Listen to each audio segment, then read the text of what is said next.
Hello students, welcome to DNS. मैं आपकी zoology tutor याशिता ma'am. आज हम लोग इस लेक्चर में पढ़ेंगे इम्पोर्टेंस ऑफ कार्बोहाइड्रेट्स।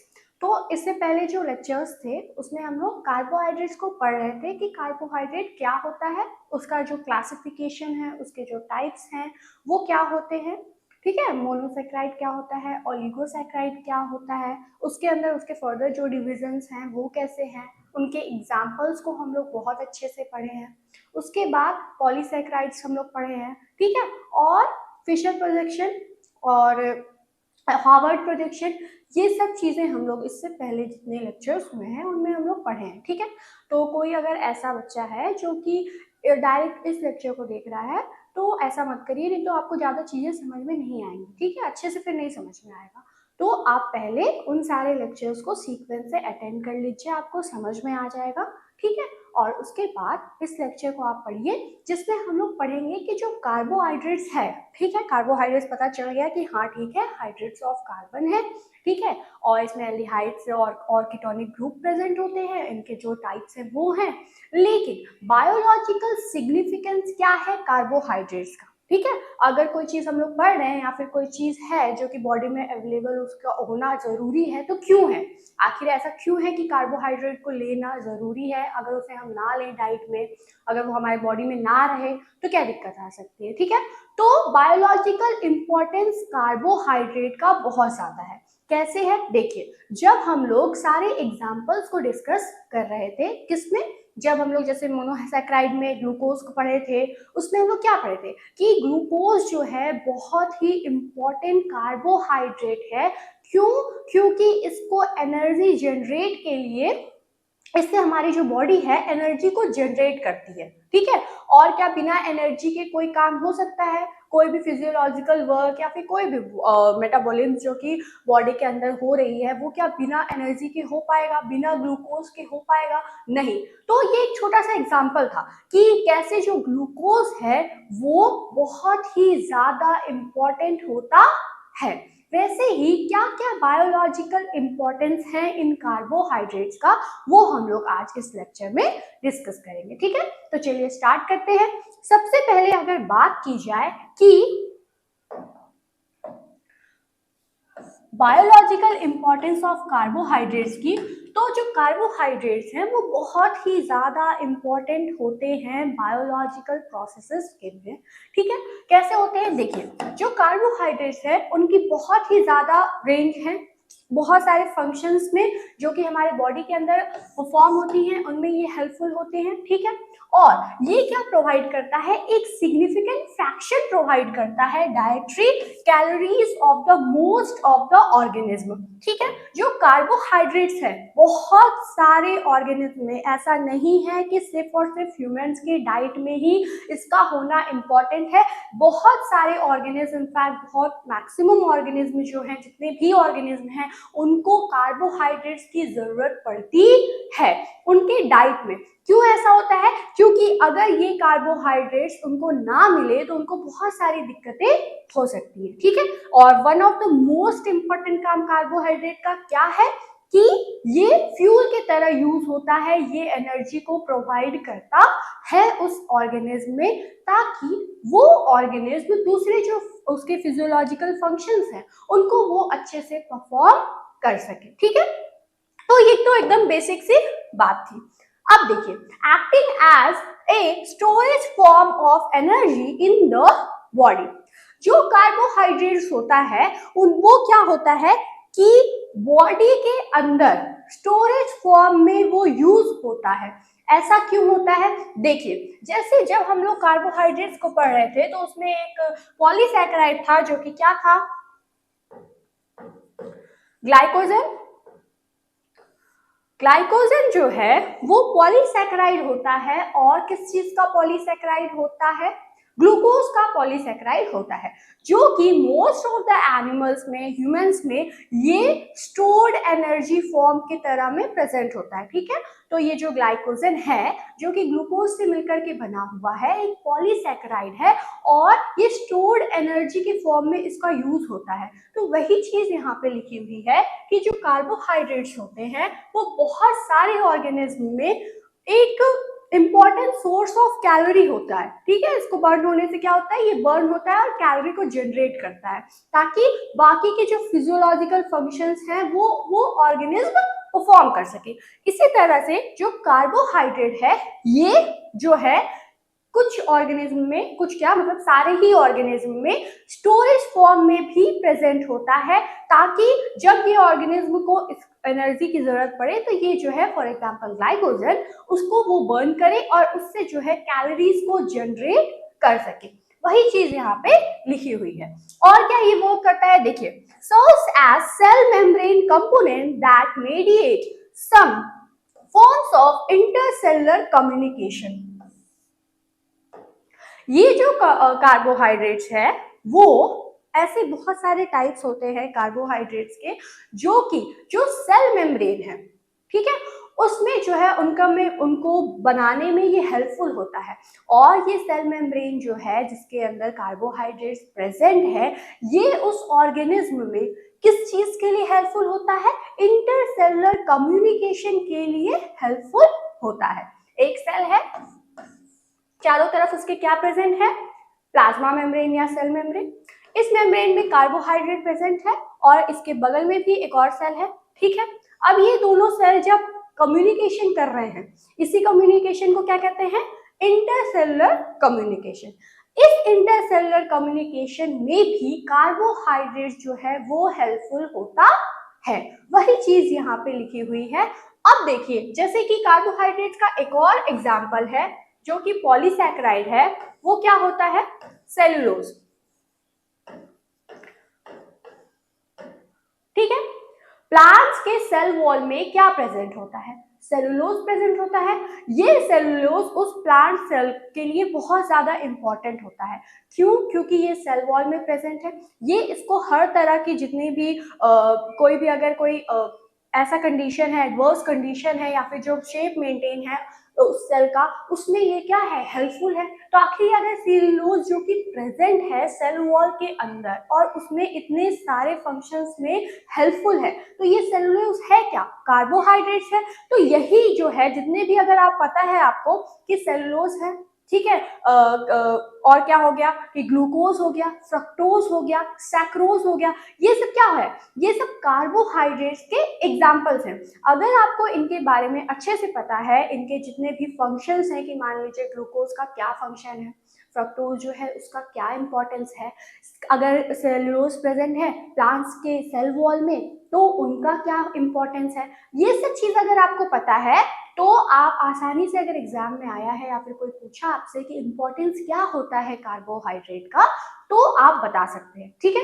तब तक अभी हमें लगता है आपको इतना समझ में आ गया होगा कि अगर देखा जाए कि बहुत ही ज्यादा जो प्राइमरी रोल है कार्बोहाइड्रेट्स का वो ये है कि ये एनर्जी जनरेट करने में, कैलोरीज को जो है उसे बर्न करने में ये हेल्पफुल होते हैं। और इन्हीं कैलोरीज से जो बर्न होता है उससे जो एनर्जी जो मिलती है उसी से जो है एनिमल या ऑर्गेनिज्म अपने फिजियोलॉजिकल फंक्शंस को परफॉर्म करता है, ठीक है। चलिए, अब और क्या होता है, और जो है ऐसे बहुत सारे एग्जाम्पल्स हैं किस चीज के, कार्बोहाइड्रेट के, जो कि सेल मेम्ब्रेन में प्रेजेंट होते हैं और इंटरसेलुलर, यहाँ पे देखिए इंटरसेलुलर कम्युनिकेशन में हेल्पफुल होता है, ठीक है।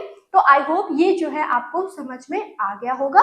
बहुत हार्ड चीज तो नहीं है जो ना समझ में आए, ठीक है। इसीलिए हम आपको बोल रहे हैं कि इस लेक्चर को अगर आप पढ़ रहे हैं तो इससे पिछले जितने भी हम आपको लेक्चर्स पढ़ाए हैं उसको जरूर आप अटेंड करिए, उसको आप जरूर पढ़िए ताकि आपको समझ में आ जाए हर चीज, ठीक है। उसके बाद अगर आप इसे पढ़ेंगे तो आपके लिए कुछ भी टफ नहीं रहेगा, ठीक। चलिए, अब उसके बाद और क्या क्या इंपॉर्टेंस है, अब हम लोग पॉइंट वाइज पढ़ेंगे कि क्या क्या इंपॉर्टेंस होता है।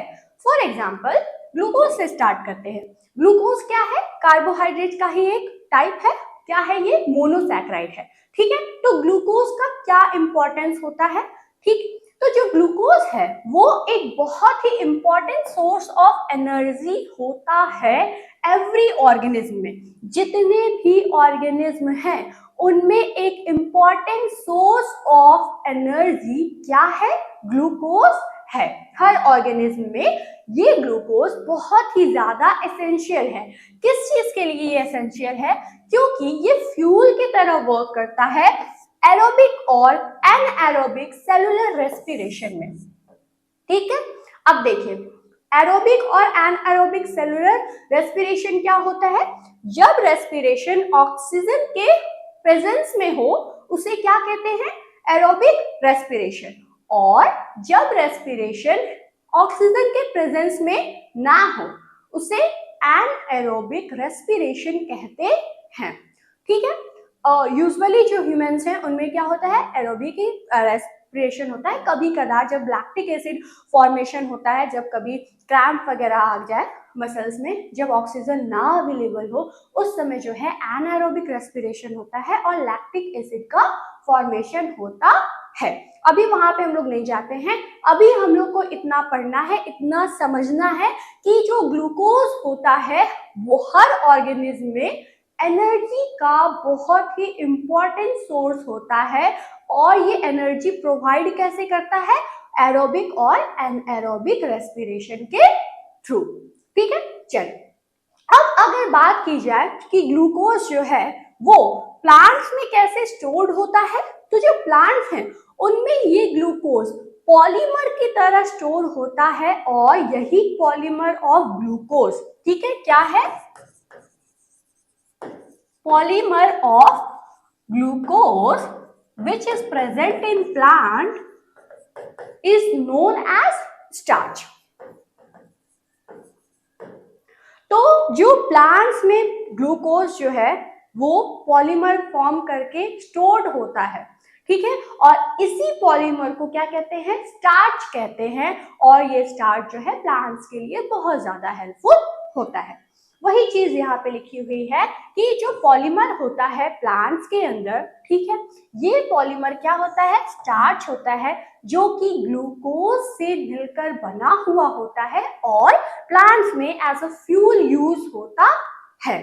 और जो एनिमल्स हैं, इन एनिमल्स में भी ग्लूकोज का पॉलीमर प्रेजेंट होता है, ठीक है, लेकिन ये एनिमल्स में जो कि ग्लूकोज का पॉलीमर प्रेजेंट होता है इसे क्या कहते हैं? इसे कहते हैं ग्लाइकोजन। ठीक है, तो एनिमल्स में भी जो ग्लूकोज है वो प्रेजेंट होता है और ये ग्लूकोज जो कि पॉलीमर के फॉर्म में एनिमल्स के अंदर स्टोर्ड होता है, जो कि फ्यूल की तरह यूज किया जाता है, इसे कहते हैं ग्लाइकोजन। ठीक है, तो जितने भी एनिमल्स हैं उनमें ग्लाइकोजन प्रेजेंट होता है as a polymer of glucose और जो प्लांट्स हैं उनमें स्टार्च प्रेजेंट होता है। ठीक है, इसे मिक्सअप मत करिएगा नहीं तो गलत हो जाएगा। ठीक, तो इतनी चीज समझ में आ गई कि जितने भी ऑर्गेनिज्म हैं उनमें ग्लूकोज प्रेजेंट होता है। कब यूज होता है? ठीक है, एनारोबिक और एरोबिक रेस्पिरेशन में यूज होता है और ये पॉलीमर की तरह स्टोर्ड होता है प्लांट्स और एनिमल्स में। प्लांट्स में इन्हें ये जो स्टोर्ड होता है इसे कहते हैं स्टार्च और जो एनिमल में प्रेजेंट होता है उसे कहते हैं ग्लाइकोजन। ठीक है, चलिए अब अगर बात की जाए कि जो प्राइमरी फंक्शन है इस ग्लूकोज का वो क्या है? प्राइमरी फंक्शन जो ग्लूकोज का होता है वो होता है एनर्जी प्रोवाइड करना। ठीक है, ग्लूकोज के बहुत सारे फंक्शंस हैं लेकिन जो प्राइमरी फंक्शन है, मतलब जो सबसे इंपॉर्टेंट फंक्शन है ग्लूकोज का, वो है फिजियोलॉजिकल प्रोसेसेस में उसको एनर्जी प्रोवाइड करना। ये फिजियोलॉजिकल प्रोसेसेस क्या है? बहुत बार टर्म हम लोग सुन रहे हैं कि फिजियोलॉजिकल प्रोसेसेस कौन कौन से जो प्रोसेसेस हैं जिनमें ग्लूकोज यूज किया जाता है as a source of energy. ये फिजियोलॉजिकल प्रोसेसेस जो है वो है रेस्पिरेशन, ठीक है, मसल कंट्रैक्शन एंड रिलैक्सेशन, और क्या हो गया? Regulate the body temperature. बहुत सारे ऐसे फिजियोलॉजिकल फंक्शंस हैं, फॉर एग्जाम्पल रेस्पिरेशन का प्रोसेस हो गया, मसल कंट्रैक्शन या रिलैक्सेशन का प्रोसेस हो गया। ठीक है, ये सब प्रोसेसेस में ग्लूकोज का जरूरत पड़ता है, ये जो है हेल्पफुल होता है। और जो एक इम्पॉर्टेंट फंक्शन है ग्लूकोज का वो होता है बॉडी का टेम्परेचर को रेगुलेट करके रखना। ठीक है, तो आई होप आपको ये जो फंक्शंस हैं ग्लूकोज के वो समझ में आ गए होंगे। अब इसे आप नोट डाउन कर लीजिए।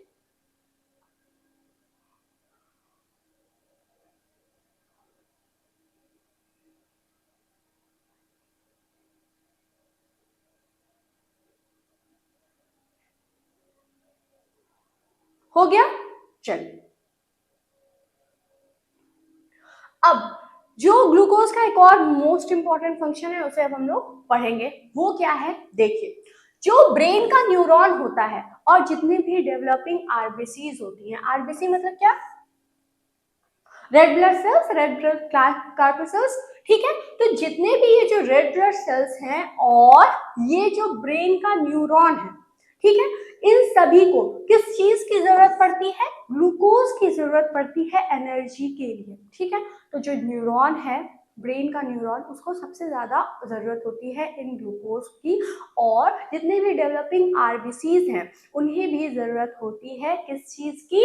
एनर्जी की। और ये एनर्जी कहाँ से मिलता है? ग्लूकोज से मिलता है, ठीक है। चलिए, if you intake carbohydrate in large amount, it is stored in the form of glycogen to give brain fuel, ठीक है।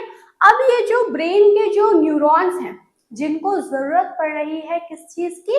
कार्बोहाइड्रेट्स की, ठीक है। तो जो कार्बोहाइड्रेट्स है ये जब स्टोर हो जाता है ऑर्गेनिज्म के अंदर, तो ऑर्गेनिज्म में किस फॉर्म में स्टोर होता है? ग्लाइकोजन के फॉर्म में स्टोर होता है। ग्लाइकोजन किस चीज का पॉलीमर है? ग्लूकोज का। और इन ग्लूकोज को जरूरत किस चीज की है? इन ग्लूकोज की जरूरत बहुत जगह पे है, लेकिन जो ब्रेन के न्यूरॉन्स जब ब्रेन के न्यूरॉन्स जो हैं उनको जरूरत होती है ग्लूकोज की, तो इसी ग्लूकोज को क्या कहते हैं? ब्रेन फ्यूल भी कहते हैं। मतलब समझ में आया? आप ऐसे भी लिख सकते हैं कि the glucose are very important because they are the brain fuel. Brain के ये फ्यूल होते हैं क्योंकि ब्रेन के जो न्यूरॉन्स हैं उनको इनकी जरूरत होती है। कार्बोहाइड्रेट्स इस वजह से बहुत ज्यादा इंपॉर्टेंट होता है। कार्बोहाइड्रेट्स को जब आप इनटेक करते हैं तो कुछ जो है वो तो उसी समय यूटिलाइज हो जाता है, और जो है कुछ जो कि स्टोर्ड हो जाता है, ठीक है। और इसी स्टोर्ड कार्बोहाइड्रेट को एनिमल्स में ग्लाइकोजन कहा जाता है, ठीक है। ये ग्लाइकोजन ग्लूकोज से मिलकर बना हुआ होता है, और यही ग्लूकोज जो कि ब्रेन सेल्स में, ब्रेन न्यूरॉन्स में यूजफुल होते हैं, इसी वजह से इन्हें ब्रेन फ्यूल कहते हैं। आई होप आपको ये चीज समझ में आ गई होगी। बहुत ज्यादा तो हार्ड नहीं था, ठीक है। चलिए, अब एटलीस्ट यहाँ पे देखिए कुछ गलत टाइप हो गया है,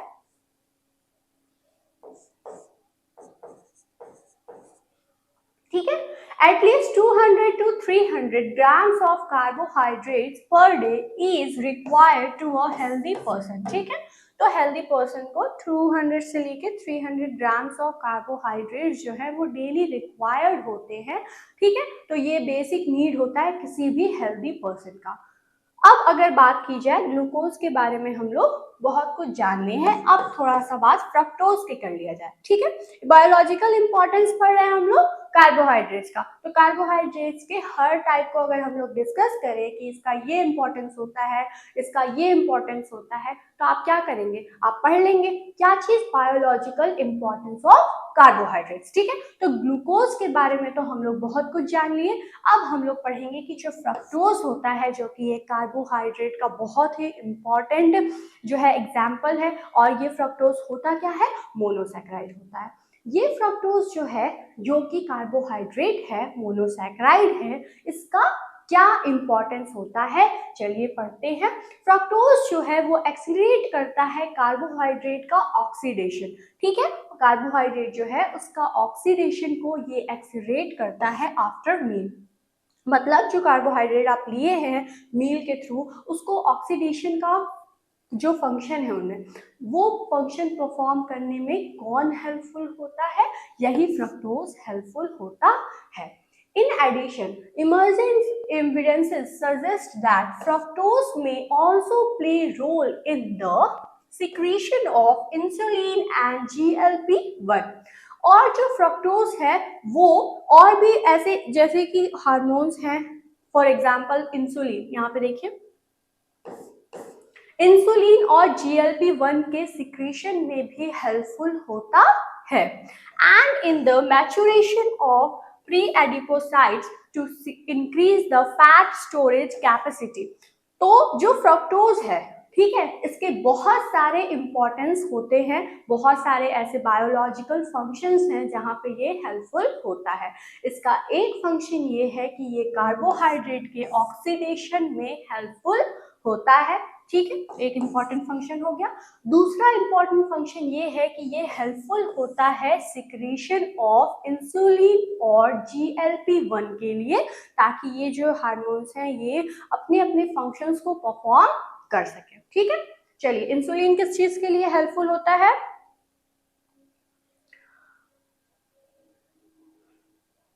चलिए जल्दी से कमेंट करके बताइए, ये आपका होमवर्क है, ठीक है।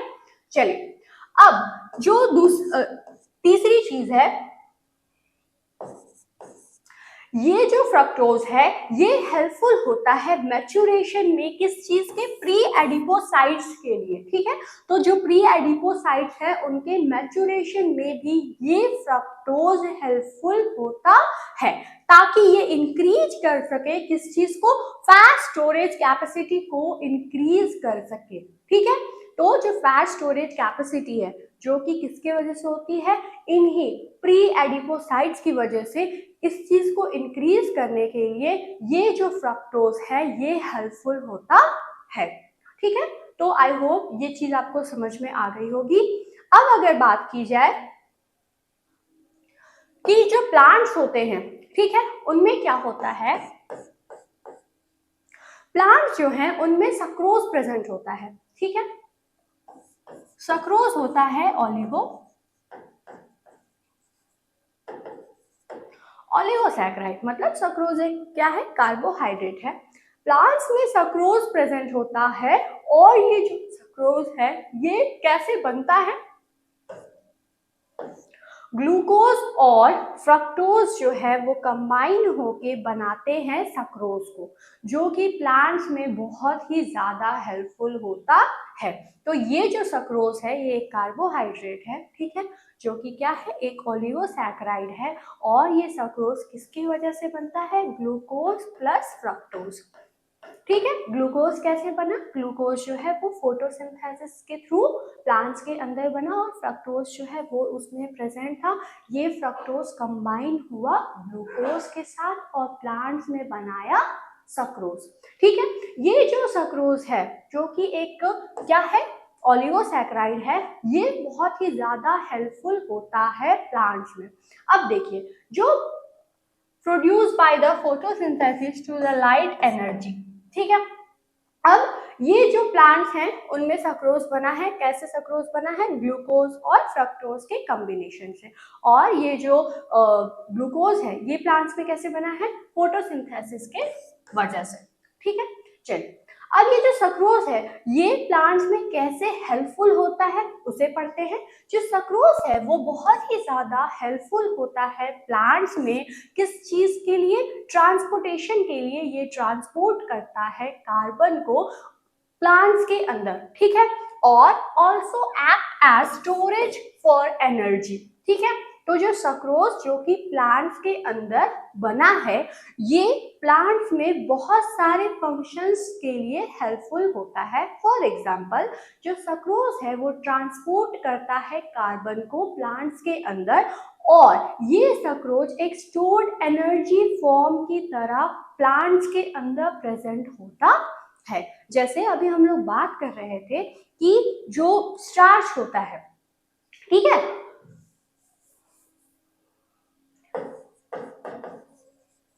वो प्लांट्स के अंदर प्रेजेंट होता है एक स्टोर्ड एनर्जी फॉर्म के तरह, ठीक है। ये स्टार्च होता है कार्बोहाइड्रेट और कार्बोहाइड्रेट में क्या होता है? पॉलीसैकेराइड होता है, जो कि स्टोर्ड एनर्जी के तरह प्लांट में प्रेजेंट होता है। वैसे ही जो सेलुलोज है वो भी कार्बोहाइड्रेट है और प्लांट्स, एक मिनट,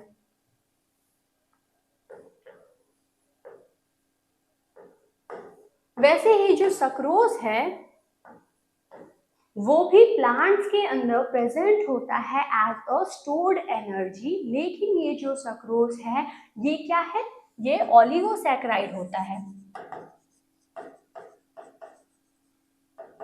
और इस ओलिगोसैकेराइड में भी ये क्या है, डाइसैकेराइड। क्यों?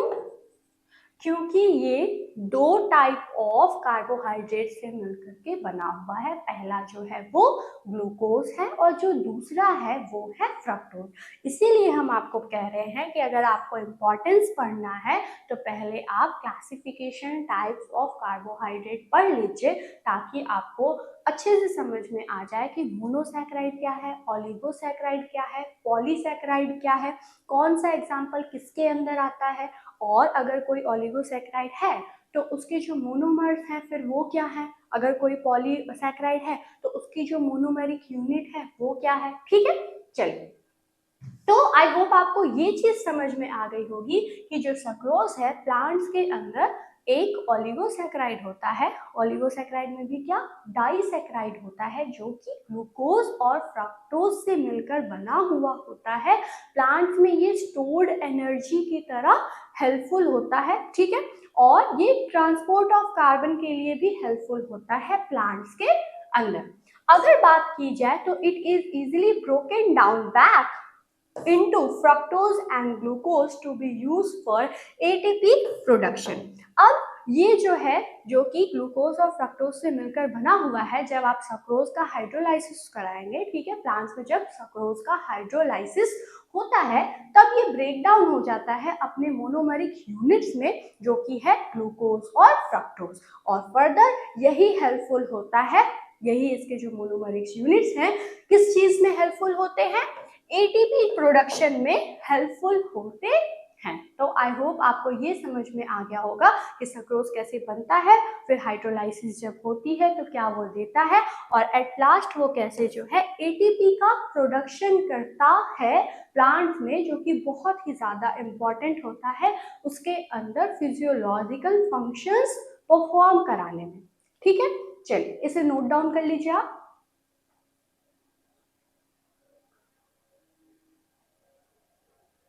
नोट्स आप डेली बनाया करिए, ठीक है। चलिए,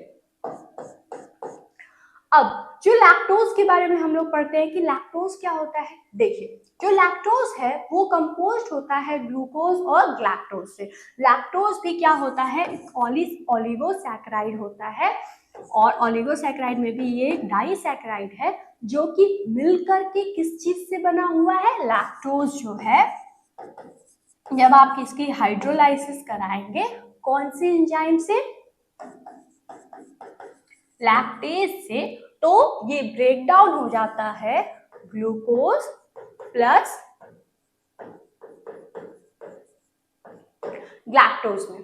तो जो लैक्टोज है वो कंपोज्ड होता है ग्लूकोज और ग्लैक्टोज के वजह से, और ये जो दोनों ही सिंपल शुगर्स हैं जो कि इसके अंदर प्रेजेंट होते हैं, जब आप इनका हाइड्रोलाइसिस कराएंगे, जब इसका हाइड्रोलाइसिस होता है तब ये जो है इसके सिंपल यूनिट में जब ये ब्रेक डाउन हो जाता है तब ये जो है एनर्जी में यूजफुल होता है, एनर्जी जनरेट करने में यूजफुल होता है। ठीक है, और ऐसे सबस्ट्रेट की तरह हेल्पफुल होता है जो कि मैक्रोमोलिक्यूल होता है और इन्वॉल्व होता है बहुत ही सारे बायोलॉजिकल फंक्शंस में, जैसे कि न्यूरल और इम्यूनोलॉजिकल प्रोसेसेस। ठीक है, तो जो बहुत सारे ऐसे बायोलॉजिकल प्रोसेसेस हैं जिनमें जो लैक्टोज है वो हेल्पफुल होता है। फॉर एग्जांपल, जो न्यूरल और इम्यूनोलॉजिकल प्रोसेसेस हैं उनमें जो है ये हेल्पफुल होता है। ठीक है, तो लैक्टोज में हमें इतना याद रखना है कि ये एक ओलिगोसैकेराइड है। ठीक है, ये अगर बात की जाए तो ये ग्लूकोज और लैक्टोज से मिलकर के बना हुआ है। हाइड्रोलाइसिस कराने पे जब लैक्टेज से लैक्टोज का हाइड्रोलाइसिस होता है तब ये ब्रेक डाउन हो जाता है अपने मोनोमेरिक यूनिट्स में, जो कि होता है ग्लूकोज और लैक्टोज। फर्दर ये इसकी जो मोनोमरिक यूनिट्स है ये एनर्जी प्रोडक्शन में हेल्पफुल होते हैं। और अगर बात की जाए कि जो लैक्टोज है वो एक मैक्रोमोलिक्यूल है और इन्वॉल्व होता है बहुत सारे फिजियोलॉजिकल फंक्शंस में। फॉर एग्जांपल जो इम्यूनोलॉजिकल फंक्शंस होते हैं बॉडी के अंदर, उसमें ये जो लैक्टोज है ये प्रेजेंट होता है, उसमें ये हेल्पफुल होता है। और जो न्यूरल फंक्शंस होते हैं, ठीक है, न्यूरल एंड इम्यूनोलॉजिकल प्रोसेसेस में ये हेल्पफुल होता है, ठीक। और लैक्टोज जो है कहाँ पे किसमें प्रेजेंट होता है?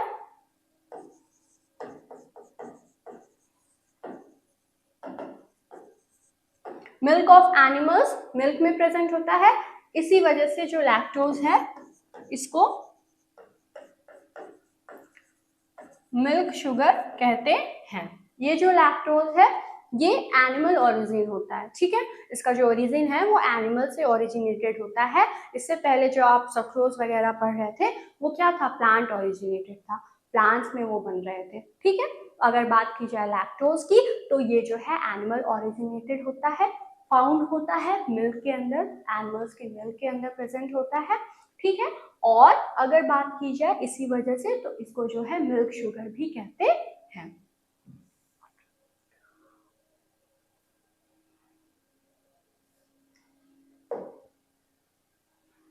अब अगर बात की जाए माल्टोज की, तो माल्टोज भी क्या होता है? ओलिगोसैकेराइड ही होता है। ये जो माल्टोज है ये सबसे ज्यादा जो है ये एक ऐसा कार्बोहाइड्रेट है जो कि सीड्स जो हैं उनमें प्रेजेंट होता है, ठीक है। सीड्स में माल्टोज जो है वो प्रेजेंट होता है। अब अगर इसके फंक्शंस की बात की जाए तो जो माल्टोज होता है वो एक बहुत ही इम्पॉर्टेंट सोर्स ऑफ एनर्जी की तरह यूज किया जाता है। और ये जो है प्लांट्स में प्रेजेंट होता है और एनिमल्स में भी प्रेजेंट होता है, ठीक है। तो प्लांट्स और एनिमल्स बोथ में ये जो माल्टोज है वो प्रेजेंट होता है।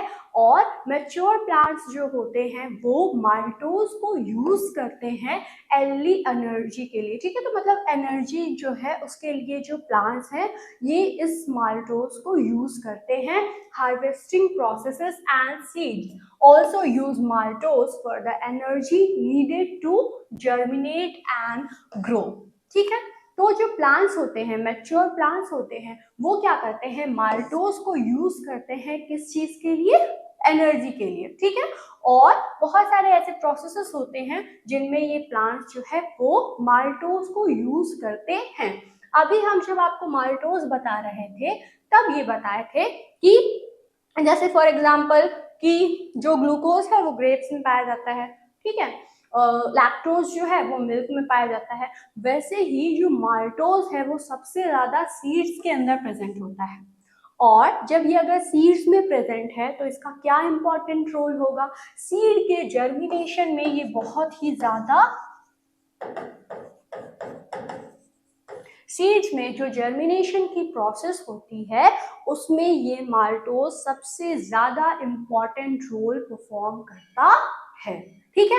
तो इसका जो एक बहुत ही इम्पॉर्टेंट फंक्शन है वो ये है कि the maltose are present within the seeds of plant and thus helpful in the seed germination, ठीक है। अगर बात की जाए तो इस वजह से जो माल्टोज है वो सीड्स को ग्रो कराने में हेल्पफुल होते हैं।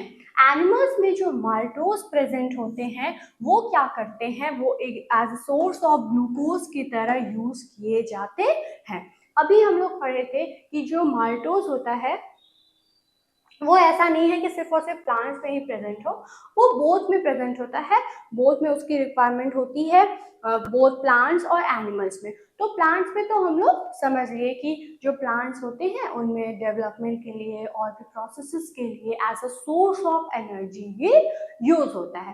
फर्दर जो सीड है उसमें जर्मिनेशन के लिए, ग्रोथ के लिए हेल्पफुल होता है। और अगर एनिमल में ये प्रेजेंट है, एनिमल्स में ये जो माल्टोज है ये प्रेजेंट होता है किस चीज के लिए? As a source of glucose के लिए। ये एक सोर्स ऑफ ग्लूकोज होता है क्योंकि इसकी जो मोनोमेरिक यूनिट होती है वो ग्लूकोज होती है। जब इसका ब्रेकडाउन होता है, ये ग्लूकोज में जब ब्रेकडाउन होता है तो जो है एनिमल्स इसको यूज कर सकते हैं। ग्लूकोज किस चीज के लिए हेल्पफुल होगा? वही एटीपी प्रोडक्शन के लिए। ठीक है, तो ये आप इसे नोट डाउन कर लीजिए।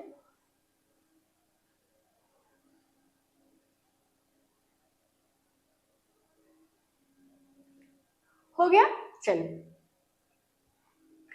अब अगर सेलुलोज की बात की जाए, सेलुलोज क्या होता है? देखिए, सेलुलोज जो है एक पॉलीसैकेराइड होता है और ये जो है किन में प्रेजेंट होता है? प्लांट्स में प्रेजेंट होता है, प्लांट्स के सेल वॉल में प्रेजेंट होता है। ठीक है, तो जो प्लांट्स का सेल वॉल है उसमें सेलुलोज प्रेजेंट होता है, उसका बहुत ही इंपॉर्टेंट रोल होता है। ठीक है, तो अगर सेलुलोज की बात की जाए तो पहली चीज तो ये कि ये जो है स्ट्रक्चरल पॉलीसैकेराइड होता है। ठीक है, सेलुलोज क्या है? स्ट्रक्चरल पॉलीसैकेराइड है, मतलब ये जो स्ट्रक्चरल फंक्शंस हैं, ठीक है, स्ट्रक्चरल रोल जो है वो इसका होता है। दूसरी चीज ये कि the peculiar long fiber-like structure in it contributes to their high tensile strength।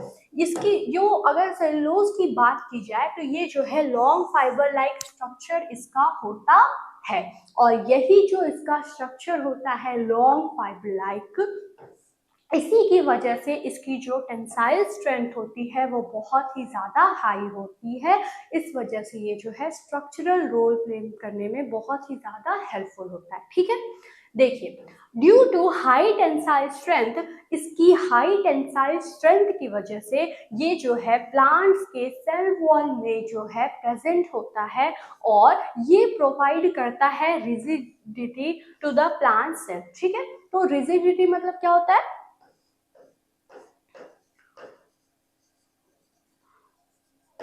जो टफनेस है, ठीक है, जो प्रॉपर शेप मेंटेन रहता है प्लांट का, ठीक है, कि प्लांट का जो सेल है वो एकदम रिजिड है। ठीक है, ये जो टफनेस है ये उस प्लांट सेल में किसकी वजह से होता है? प्लांट सेल में प्रेजेंट उसके जो सेल वॉल है, उस सेल वॉल में प्रेजेंट सेलुलोज की वजह से। और ये सेलुलोज इतना रिजिडिटी जो है वो प्लांट सेल्स को इसलिए प्रोवाइड कर पाता है क्योंकि इसका जो स्ट्रक्चर है वो थिन फाइबर लाइक स्ट्रक्चर है, और जो थिन फाइबर लाइक स्ट्रक्चर है वही इसको जो है हाई टेंसाइल स्ट्रेंथ प्रोवाइड करता है। ठीक है, टेंसाइल स्ट्रेंथ फिजिक्स में आप लोग पढ़े होंगे। ठीक है, चलिए, 12th में। ठीक है, चलिए, तो जो सेलुलोज है वो क्या है? पॉलीसैकेराइड है। इसका जो रोल है वो स्ट्रक्चरल रोल है। ठीक है, प्रेजेंट कहाँ पे होता है? Cell wall of the plant cell में। इसका स्ट्रक्चर होता है fibre like, thin fibre like, जिसकी वजह से ये इसका जो टेंसाइल स्ट्रेंथ है वो हाई होता है, और इसी हाई टेंसाइल स्ट्रेंथ की वजह से ये प्लांट सेल को रिजिडिटी प्रोवाइड करता है, टफनेस प्रोवाइड करता है। ठीक है, तो ये जो है एक इंपॉर्टेंट जो है बायोलॉजिकल फंक्शन है सेलुलोज का। ठीक है, अब अगर बायोलॉजिकल फंक्शंस और पढ़े जाएं सेलुलोज के बारे में, तो जो सेलुलोज है वो एक इम्पॉर्टेंट डाइटरी फाइबर होता है ह्यूमंस में भी। ये जो है इम्पॉर्टेंट होता है डाइजेशन और excretion of waste by acting as thickening bulking agent for the faeces. ठीक है, तो ये जो सेलुलोज है जो कि ह्यूमंस कंज्यूम करते हैं अपने डाइट के थ्रू, ये सेलुलोज जो है डाइजेशन और एक्सक्रीशन में हेल्पफुल होता है, और जो वेस्ट प्रोडक्ट्स हैं उनके लिए ये हेल्पफुल होता है एक्सक्रीशन में, क्योंकि ये जो है एक बल्किंग एजेंट की तरह फीसेस के लिए काम करता है। ठीक है, चलिए, ह्यूमंस जो है वो सेलुलोज फाइबर्स को इतनी आसानी से डाइजेस्ट नहीं कर सकते हैं। हाउएवर सर्टेन टाइप्स हैं जो कि सेलुलोज एंजाइम्स ह्यूमंस में प्रेजेंट होते हैं, ह्यूमन के इंटेस्टाइन में प्रेजेंट होते हैं, जहाँ पे ये जो सेलुलोज है उसको डाइजेस्ट कर पाता है। कहने का मतलब ये है कि जो सेलुलोज है ना, वो इतना ज़्यादा उसका इस तरह से स्ट्रक्चर होता है, इस तरह से उसकी प्रॉपर्टी होती है कि ह्यूमन इजीली उसको डाइजेस्ट नहीं कर सकते हैं। तो ह्यूमन की जो इंटेस्टाइन्स होते हैं उनमें ऐसे एंजाइम्स प्रेजेंट होते हैं जो कि इस सेलुलोज को डाइजेस्ट करने में हेल्पफुल होते हैं। और ये जो सेलुलोज है एक इम्पॉर्टेंट डाइटरी कार्बोहाइड्रेट होता है जो कि बहुत सारी चीज़ों में हेल्पफुल होता है। फॉर एग्जाम्पल, ये डाइजेशन में भी हेल्पफुल होता है, डाइजेशन की प्रोसेस अच्छे से कराने में हेल्पफुल होता है, और ये एक्सक्रीशन में हेल्पफुल होता है फॉर द वेस्ट प्रोडक्ट। क्यों? क्योंकि ये बल्किंग एजेंट के तरह एक्ट करता है वेस्ट मटेरियल के लिए। ठीक है, तो ये जो है आई होप आपको समझ में आ गया होगा, इसे भी आप नोट डाउन कर लीजिए। अब जो है कुछ फंक्शंस ग्लाइकोजन के हम लोग पढ़ लेते हैं। ग्लाइकोजन क्या है? पॉलीसेकेराइड है। ठीक है, अगर आपको पता है तो अच्छी बात है, अगर नहीं पता है तो आप साइड में लिख लिया कीजिए। ठीक है, अगर हम कोई ऐसी बात बता रहे हैं जो कि आपको पता हो तो बहुत अच्छी बात है। अगर आपको लग रहा है कि नहीं पता है तो क्या होता है, हम लोग सोचते हैं कि अच्छा ठीक है अब तो पता लग ही गई, ठीक है अब हम लोग को याद रहेगी, लेकिन कुछ समय बाद चीज़ जो है वो हम लोग भूल जाते हैं। तो इससे अच्छा कि अगर आपको कुछ चीज़ ऐसी है जो कि नहीं पता है और अभी आपको पता चल रही है तो आप उसको साइड में लिख लिया कीजिए। जैसे ग्लाइकोजन, ग्लाइकोजन क्या है? पॉलीसेकेराइड है। तो ये एक पॉइंट भी हो गया ग्लाइकोजन का कि glycogen is a polysaccharide. Glycogen के बारे में हम लोग अभी जब पढ़ रहे थे स्टार्च को तब भी पढ़े थे। क्या पढ़े थे? कि जो ग्लाइकोजन है वो एक कार्बोहाइड्रेट होता है, पॉलीसेकेराइड होता है, और एनिमल्स में प्रेजेंट होता है as a stored form of energy. इतनी चीजें हम लोग को पता है। अब अगर बात की जाए ग्लाइकोजन की, तो जो ग्लाइकोजन है वो स्टोर्ड फॉर्म ऑफ कार्बोहाइड्रेट होता है। किसके अंदर? ह्यूमंस के अंदर। ठीक है, ह्यूमंस में भी और एनिमल्स में भी। तो ये जो ग्लाइकोजन है एक ऐसा कार्बोहाइड्रेट है जो कि स्टोरेज फॉर्म में प्रेजेंट होता है।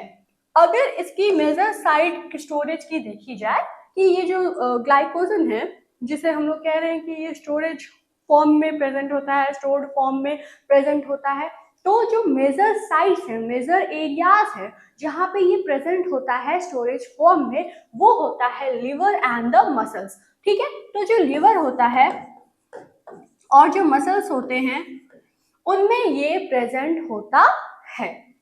When body glucose level falls, अब ये जो ग्लाइकोजन है ये कैसे काम करता है उसको पढ़ते हैं। ठीक है, तो जब बॉडी के अंदर जो बॉडी का जो ब्लड है उसमें जब भी ग्लूकोज का लेवल जो है वो कम होने लगता है, तब ये जो लिवर का ग्लाइकोजन है, ठीक है, लिवर में जो स्टोर्ड ग्लाइकोजन प्रेजेंट है वही ग्लाइकोजन जो है वो क्या होता है? कंसंट्रेट होता है, स्टोर्ड जो है वो जो कि लिवर पे स्टोर्ड था।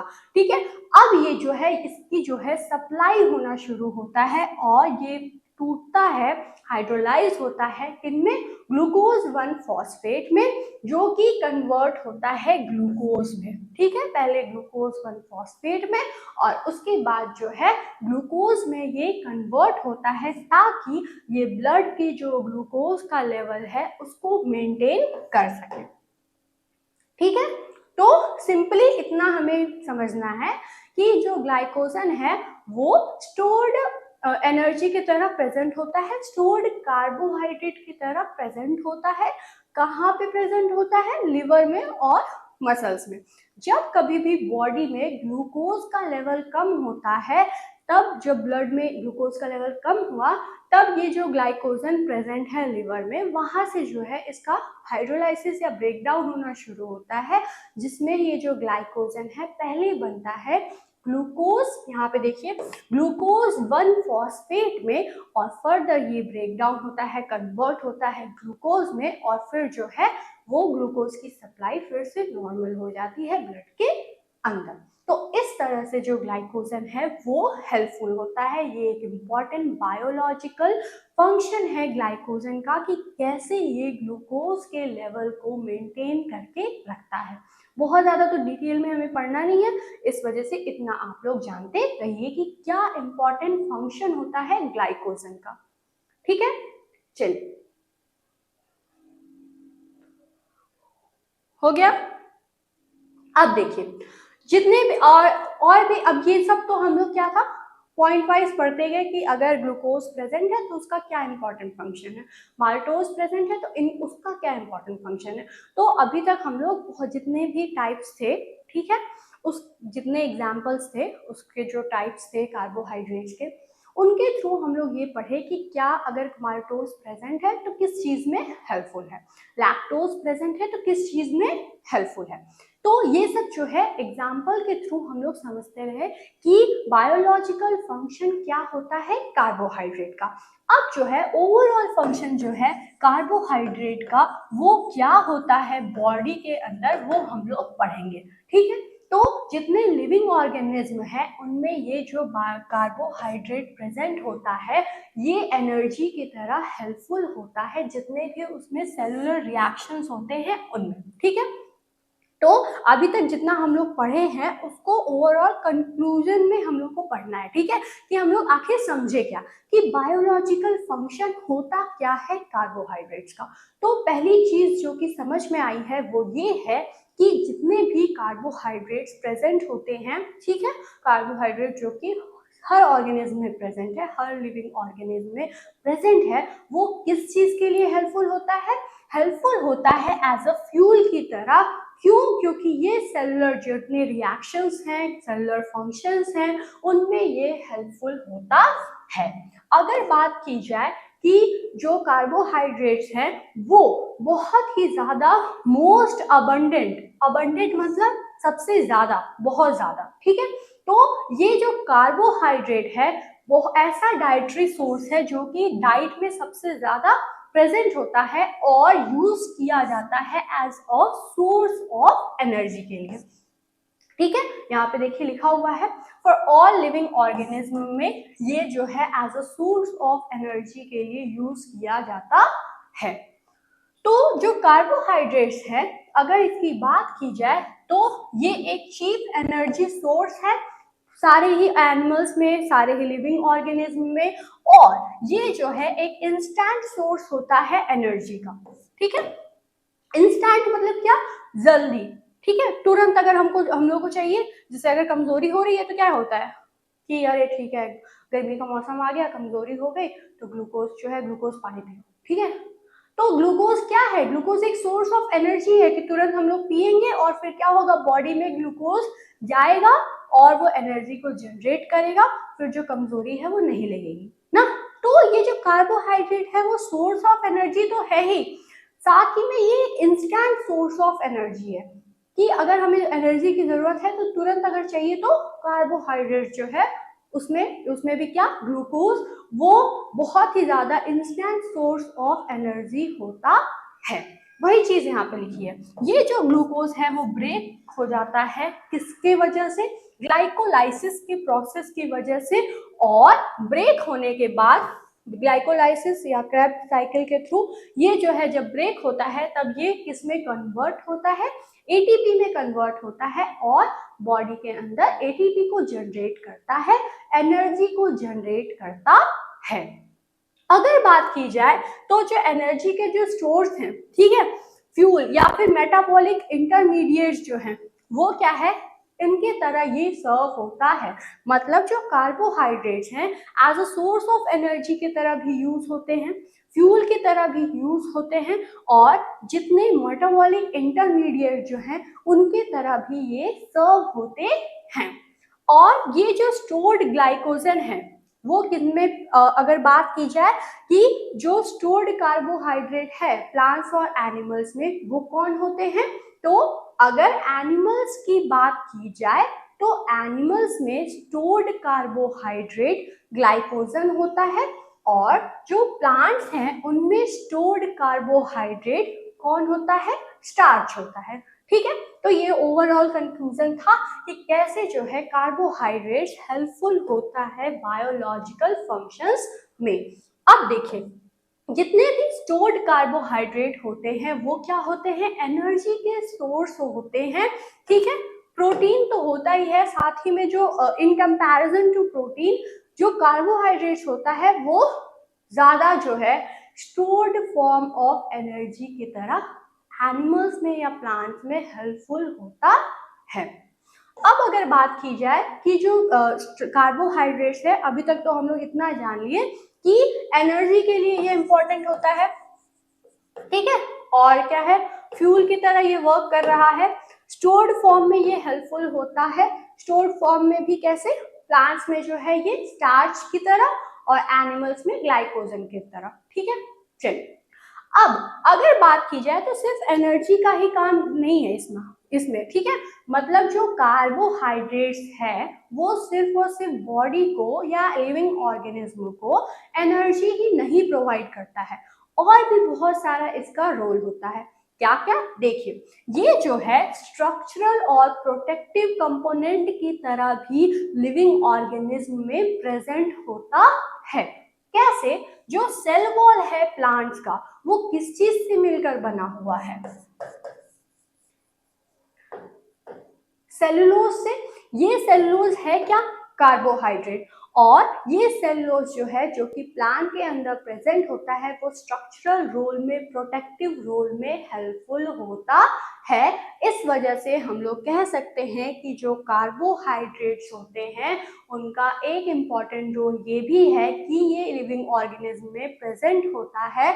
किस चीज के लिए, स्ट्रक्चरल रोल के लिए, और ये जो प्रोटेक्टिव कंपोनेंट्स हैं उनके तरह भी ये प्रेजेंट होता है। अगर बात की जाए स्ट्रक्चरल एलिमेंट्स की, तो बैक्टीरिया जो है उनमें भी जो उनका स्ट्रक्चरल एलिमेंट होता है कौन सा, पेप्टाइडोग्लाइकॉन या फिर म्यूरिन, ठीक है। तो ये सब भी क्या है, ये सब भी कार्बोहाइड्रेट्स ही है। और प्लांट्स में क्या प्रेजेंट होता है, सेलुलोज। एनिमल्स में क्या होता है, काइटिन, ठीक है। फंगस में उसके जो सेल वॉल होते हैं वो किस चीज से मिलकर बना हुआ होता है, काइटिन से। और ये काइटिन होता क्या है, कार्बोहाइड्रेट। तो जो कार्बोहाइड्रेट्स है वो लिविंग ऑर्गेनिज्म में स्ट्रक्चरल और प्रोटेक्टिव कंपोनेंट की तरह भी प्रेजेंट होता है। अब देखिए, जो कार्बोहाइड्रेट्स है वो इंटरमीडिएट की तरह भी प्रेजेंट होता है, और ये इंटरमीडिएट होता किस चीज का है, ये इंटरमीडिएट होता है फैट और प्रोटीन के सिंथेसिस में। मतलब जब फैट और प्रोटीन की सिंथेसिस होता है तब ये कार्बोहाइड्रेट इंटरमीडिएट की तरह भी वर्क करते हैं, और ये भी एक इम्पॉर्टेंट बायोलॉजिकल फंक्शन होता है कार्बोहाइड्रेट्स का, ठीक है। तो आप इसे नोट डाउन कर लीजिए। जितना भी अभी हम लोग पढ़े हैं उसका ये कंक्लूजन है, ठीक है, कि आखिर कार्बोहाइड्रेट्स का क्या क्या रोल है, ठीक है। तो इसे आप अच्छे से नोट डाउन करिएगा और पढ़िएगा, ये आपके लिए बहुत ज्यादा हेल्पफुल रहेगा, ठीक है। ऐसा नहीं है कि एक भी जो चीज है इतना पढ़ लिए तो क्या जरूरत है पढ़ने का, पढ़ लेते हैं, ठीक है। सारी चीजें आपके लिए हेल्पफुल है, ठीक। चलिए, अब कार्बोहाइड्रेट जो है वो किस किस चीज में हेल्पफुल होता है, कार्बोहाइड्रेट जो है वो regulation of the nerve tissue में हेल्पफुल होता है, और एनर्जी सोर्स होता है ब्रेन का, ठीक है। ब्रेन फ्यूल जो कि हम लोग पढ़े थे, इसी चीज को क्या कहते हैं, ब्रेन फ्यूल, जो कि हम लोग पहले ही पढ़ चुके थे। और ये ब्रेन फ्यूल होता क्या है, ग्लूकोज, ठीक है। तो जो कार्बोहाइड्रेट्स प्रेजेंट हैं वो हेल्पफुल होते हैं, बहुत ही इंपॉर्टेंट सोर्स ऑफ एनर्जी होते हैं न्यूरॉन्स के लिए, ब्रेन के न्यूरॉन्स के लिए, और इसी वजह से एज अ फ्यूल ये यूज होते हैं, और इसी को क्या कहते हैं, ब्रेन फ्यूल भी कहते हैं। अगर बात की जाए तो कार्बोहाइड्रेट जो है वो एसोसिएटेड होते हैं लिपिड्स और प्रोटीन के साथ, ताकि वो फॉर्म कर सके सरफेस एंटीजेंस को, ठीक है।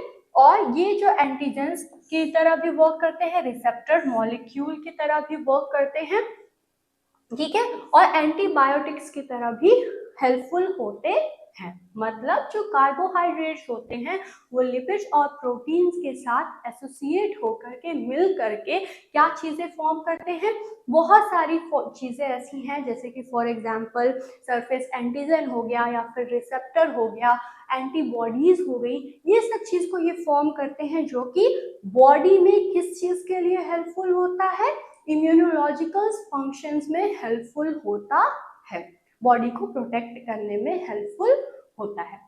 अब अगर बात की जाए तो formation of structural framework of RNA and DNA, ribonucleic acid और डी राइबोन्यूक्लिक एसिड को भी फॉर्मेशन में कराने में ये कार्बोहाइड्रेट्स जो है वो हेल्पफुल होते हैं।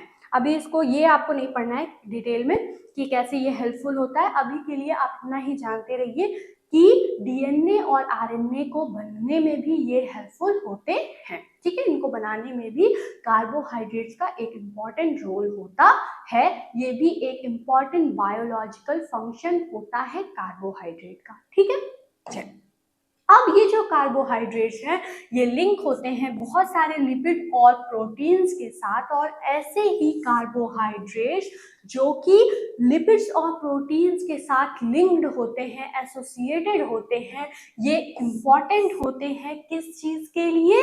ये इम्पॉर्टेंट होते हैं सेल से सेल के कम्युनिकेशन के लिए। ठीक है, तो सेल सेल का जो इंट्रैक्शन है, सेल सेल के बीच में जो कम्युनिकेशन है, उसके लिए ये एसोसिएटेड या लिंक्ड कार्बोहाइड्रेट्स हेल्पफुल होते हैं। और किस चीज के लिए हेल्पफुल होते हैं? सेल्स के बीच में इंट्रैक्शन के लिए हेल्पफुल है, सेल्स का जो कम्युनिकेशन है उस चीज के लिए इम्पॉर्टेंट है।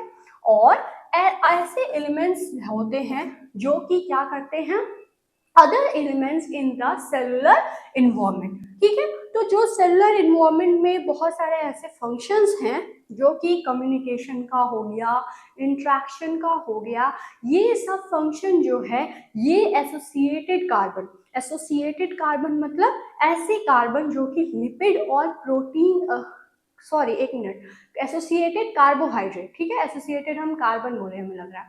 ठीक है, तो एसोसिएटेड कार्बोहाइड्रेट मतलब क्या होता है? एसोसिएटेड कार्बोहाइड्रेट मतलब ऐसे कार्बोहाइड्रेट जो कि प्रोटीन और लिपिड के साथ लिंक्ड हैं, मिले हुए हैं, ताकि ये जो एसोसिएटेड कार्बन जो हैं ये हेल्पफुल होते हैं सेल्स के बीच में इंट्रैक्शन कराने में, सेल्स के बीच में कम्युनिकेशन कराने में। मतलब ये जो एसोसिएटेड कार्बोहाइड्रेट्स हैं इनका एक मेजर इम्पॉर्टेंट फंक्शन होता है, और ये फंक्शन जो है ये है कि ये सेल्स को कम्युनिकेशन में हेल्पफुल होते हैं, उनके इंट्रैक्शन में हेल्पफुल होते हैं। एनिमल्स में ये जो है एक important source of connective tissue होता है। ठीक है, तो जो कार्बोहाइड्रेट होता है उनमें जो एनिमल्स हैं, ठीक है, एनिमल्स में जो कार्बोहाइड्रेट प्रेजेंट है ये जो है एक इम्पॉर्टेंट कंस्टिट्यूएंट होता है, एक इम्पॉर्टेंट कंपोनेंट होता है, किस चीज के लिए? कनेक्टिव टिश्यू के लिए। ठीक है, अब देखिए जो कार्बोहाइड्रेट्स होता है वो एक रिच सोर्स होता है, किस चीज का? वो रिच होता है फाइबर कंटेंट में। ठीक है, जितने कार्बोहाइड्रेट होते हैं वो फाइबर कंटेंट में रिच होते हैं, जिनकी वजह से ये जो है, फॉर एग्जाम्पल जैसे कि अभी हम लोग सेलुलोज की बात कर रहे थे, ठीक है, तो कार्बोहाइड्रेट में से भी कुछ ऐसे कार्बोहाइड्रेट्स होते हैं जो कि रिच होते हैं, किस चीज में? रिच होते हैं सेलुलर कंटेंट में। किस चीज? सेलुलर कंटेंट में, फाइबर कंटेंट में ये जो है रिच होते हैं, और इसी फाइबर कंटेंट की वजह से जो है ऐसे कार्बोहाइड्रेट जिनमें फाइबर का कंटेंट ज्यादा होता है वो हेल्पफुल होते हैं प्रिवेंट ऑफ कॉन्स्टिपेशन। ठीक है, तो कॉन्स्टिपेशन में ये जो है कॉन्स्टिपेशन को प्रिवेंट करने के लिए भी हेल्पफुल होता है। जब हम लोग सेलुलोज को पढ़ रहे थे तब यही पढ़े थे कि जो सेलुलोज है उसको डाइजेस्ट करना इजी नहीं होता है। ठीक है, और ये लेकिन उसके लिए ऐसे एंजाइम्स प्रेजेंट होते हैं इंटेस्टाइन में जो कि उसे डाइजेस्ट करते हैं, और उसे जो है ये सेलुलोज जो है बॉडी के अंदर डाइजेशन और एक्सक्रीशन के लिए हेल्पफुल होता है। कैसे? क्योंकि ये जो है फाइबर कंटेंट इसमें रिच होता है, और ये फाइबर कंटेंट जो है प्रिवेंट करता है कॉन्स्टिपेशन के प्रॉब्लम को। ठीक है, तो इस तरह से भी जो कार्बोहाइड्रेट्स हैं, ऐसे कार्बोहाइड्रेट्स जिनमें फाइबर का कंटेंट रिच होता है वो हेल्पफुल होता है। ठीक है, चलिए अब जो कार्बोहाइड्रेट्स है वो क्या होता है, वो हेल्पफुल होता है मॉड्यूलेशन ऑफ इम्यून सिस्टम। ठीक है, तो जो इम्यूनोलॉजिकल सिस्टम होता है, इम्यून सिस्टम है, ऐसे बहुत सारे कार्बोहाइड्रेट्स हैं जो कि हेल्पफुल होते हैं इम्यूनोलॉजिकल सिस्टम के वर्क में। ठीक है, तो इस तरह से ये सारे के सारे फंक्शंस थे, सारे के सारे बायोलॉजिकल्स इंपॉर्टेंट थे कार्बोहाइड्रेट्स के। आई होप आपको समझ में आ गया होगा। कुछ चीजें जो कि बहुत ही बार आप लोग सुने होंगे, तो आपको अच्छे से समझ में आ गया होगा कि प्राइमरी फंक्शन कार्बोहाइड्रेट का एनर्जी जनरेट करना है। ठीक है, उसके बाद बहुत सारे फंक्शंस हैं कि जैसे अगर फाइबर रिच कार्बोहाइड्रेट है तो वो डाइजेशन एक्सक्रीशन में हेल्पफुल है, प्रिवेंशन ऑफ कॉन्स्टिपेशन में हेल्पफुल है, और ऐसे बहुत सारे कार्बोहाइड्रेट्स हैं जो कि स्ट्रक्चरल कंपोनेंट हैं, उस चीज में वो हेल्पफुल है। ऐसे कार्बोहाइड्रेट्स प्रेजेंट हैं जो कि क्या होते हैं, जो कि ब्रेन फ्यूल की तरह हेल्पफुल होते हैं। ठीक है, ऐसे बहुत सारे कार्बोहाइड्रेट्स हैं जो कि क्या होते हैं, इम्यूनोलॉजिकल फंक्शंस परफॉर्म करने में हेल्पफुल होते हैं। ऐसे भी कार्बोहाइड्रेट्स हैं जो कि लिंक्ड या एसोसिएटेड कार्बोहाइड्रेट होते हैं, जो कि किस चीज में हेल्पफुल है, ये लिंक्ड या associated carbohydrate cell to cell interaction या सेल कम्युनिकेशन में इंपॉर्टेंट होता है। तो ये सारा का सारा फंक्शंस था biological importance of carbohydrates. I hope आपको अच्छे से समझ में आया होगा। अब एट लास्ट देखिए कि अगर ये जो आप क्लास है ये यूट्यूब पे देख रहे होंगे, तो अगर आप चाहते हैं कि आपका जो कोर्स है उसमें जितना सिलेबस है वो आप पढ़ें और अच्छे से समझें, तो आप डीएनएस एडुकेयर ऐप को प्ले स्टोर से डाउनलोड करके एनरोल हो सकते हैं। और इस समय देखिए ऑफर भी चल रहा है, तो अगर आपको कोई भी दिक्कत है तो आप इस नंबर पे कॉल करके भी पूछ सकते हैं। इसका जो कोर्स का जो वैलिडिटी है वो 1 साल के लिए है, और आपका जो कोर्स है, जो आपका सिलेबस है, वो 3 महीने में कंप्लीट हो जाएगा। तो यहाँ पे आपको PYQs भी मिलेंगे और जो सब्जेक्ट है उनके नोट्स भी मिलेंगे। तो आई होप ये आपके लिए बहुत ज़्यादा हेल्पफुल होगा। अगर कोई प्रॉब्लम है या कोई क्वेश्चन है तो इस नंबर पे कॉल करके आप पूछ सकते हैं। तो मिलते हैं हम लोग नेक्स्ट क्लास में एक नए टॉपिक के साथ। तब तक के लिए thanks for watching this video.